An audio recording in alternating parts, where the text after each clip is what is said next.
Hello, everyone, and welcome to Empowering Women Entrepreneurs.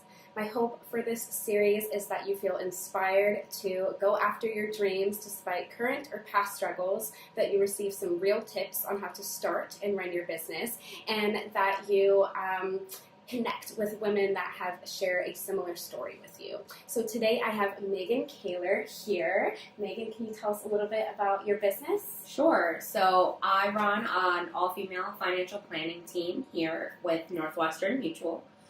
And we help a lot of people with the education and implementation of achieving their goals and making sure that they're financially sound.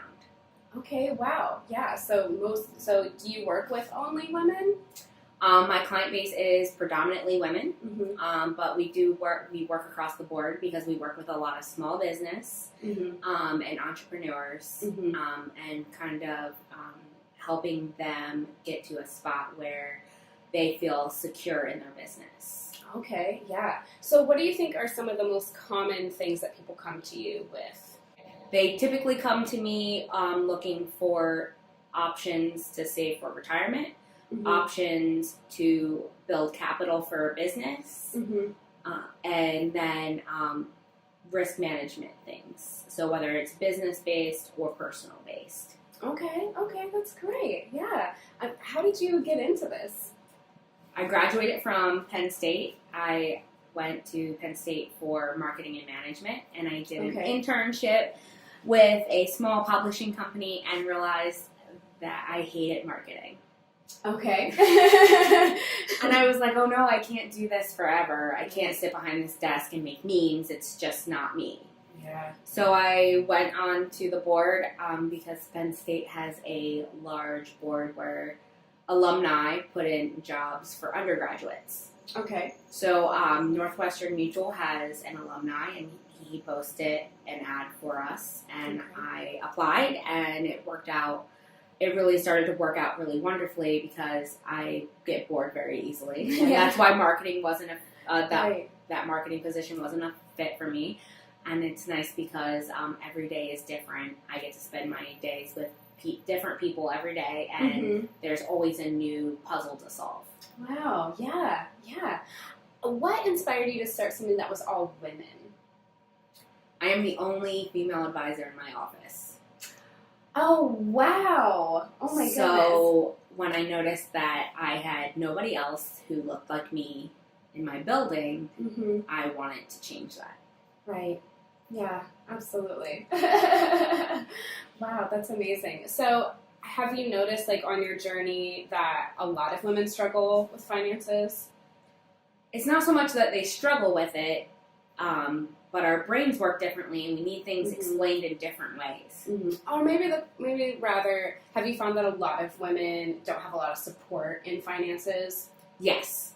Yeah. So a lot of women are lacking in mentorship and advisors, and people like to work with people who look like them. Right. That way they feel related to them.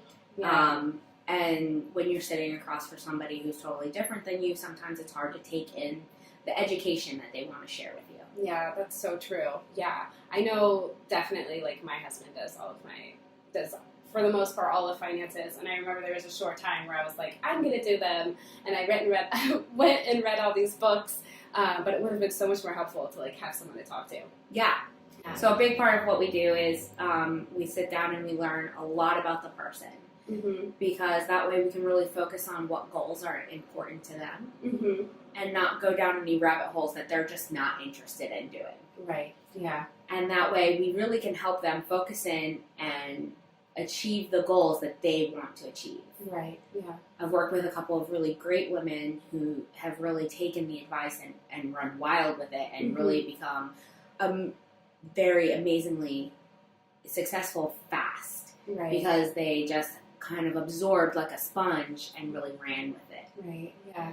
Absolutely. So coming into this business, it sounds like you're really grounded in it now and everything's going pretty well. What were some struggles that you had when you first started really deciding to build this for yourself? Sure. So I never went to school thinking I'm going to come in and do finance. Right. Right. So it was definitely interesting because it's starting a business. Mm-hmm. So I started a business right out of college. Wow. Which can be tough but satisfying. So your first year is a lot of ups and downs, and there are so many other people that come in the beginning, and maybe you feel like you don't compare because you don't look like everybody else, and so you kind of wonder if this is for you. Right, absolutely. I'm sure we all go through that. Yeah, so I got really lucky. My mom was like, do it for a year. What's the worst thing? Oh, so you had support from like your family. Yeah. That's what's the worst thing you can happen? Mm-hmm. And if it doesn't work in a year, you have an education from a great school. Go find something else. Mm-hmm. Right. And the first year, it's kind of like marriage. It's the toughest year for sure. Okay. It's really Good beautiful. To know. Yeah. It's really beautiful because you're building something new and it's fantastic, but it's the toughest and the hardest job at work. Okay, yeah. So it's definitely like putting your grind to it. That's good to know and to hear though that it gets easier. Because I think like a lot of us who are just beginning like wonder that, you know, like, oh, it's so hard right now and it feels like I'm putting in so much energy. Like, is it always going to be this hard? Yeah. So there are always times where you feel like, I can't, I'm done. Right. And I had a moment like that where I had a huge client that fell off, and I was like, maybe this isn't for me.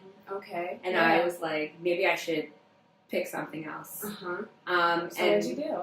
Instead, I just kind of picked I wallowed in it for a few minutes, and then I was like, okay, just go along with your day. It'll get better. It's fine. You'll figure it out. Yeah. Yeah. I kind of live by it could always be worse. Okay. Like, it really could. Right. As long as I'm in my house, my lights are on, there's food in my fridge. I love that. Yes. It could always be worse. Yes. So this loss of a big client wasn't going to rip me out of my business. Right. And let me shut it down. Yeah. And by like kind of redirecting and just like focusing on the things that like you're grateful for in your life, it sounds like helps you kind of shift that focus. It's helpful because I'm like, sometimes you just want to sit in it, but if you let it defeat you, then your business will never make it out. Right. Typically, businesses don't even break even for the first 5 years. Wow, okay. So that's something you have to be prepared for in your mindset when it comes to, like, I'm going to go and I'm going to do this business. I'm going to be an entrepreneur. I have to be prepared for me to just break even for like 5 years. Wow, yeah. So it's something you have to really be dedicated. You have to be passionate about and you really have to believe in. Yes. Yeah, beautiful. Yeah. Well, along those lines, you know, what do you think has been kind of like the most helpful thing for you throughout this whole journey? If you could give like one piece of advice to our listeners, what do you think that would be? So my thing was to join a group of really strong women and start making connections to other really strong women that would also want to be strong right next to you. Having somebody to stand in the fight with you is one of the best things you can do for yourself. Even if they're not in the same business as you, they may be going through a similar trial or error. Right, yeah. And so since that, we can sit down and we can say, like, man, today kicked my ass, but here's my silver lining, or today was full of wins. Right. How was yours? Right. And just having those connections with people that you can like just send a text to and have that kind of camaraderie and that support from really can make a huge difference in your own personal outlook on it. Absolutely. Yeah, absolutely. I can definitely attest to that. Yeah, so grateful for all of the like networking groups and all of the women gathering in New York City. It's just so beautiful. Yeah. Yeah. Well, thank you so much for meeting with me today and for taking the time. It was so beautiful to hear your story and so inspiring. Do you have any last thing that you would like to add? Just make sure that you don't let 5 minutes ruin your whole day. Mm-hmm. A bad 5 minutes can be washed away. We don't want to throw the whole pint of milk out just for a drop spilled. Wow, I love that. Oh. Well, thank you everyone so much for tuning in, and catch us next time, or catch me next time with another person in Women Entrepreneurs. Have a great day.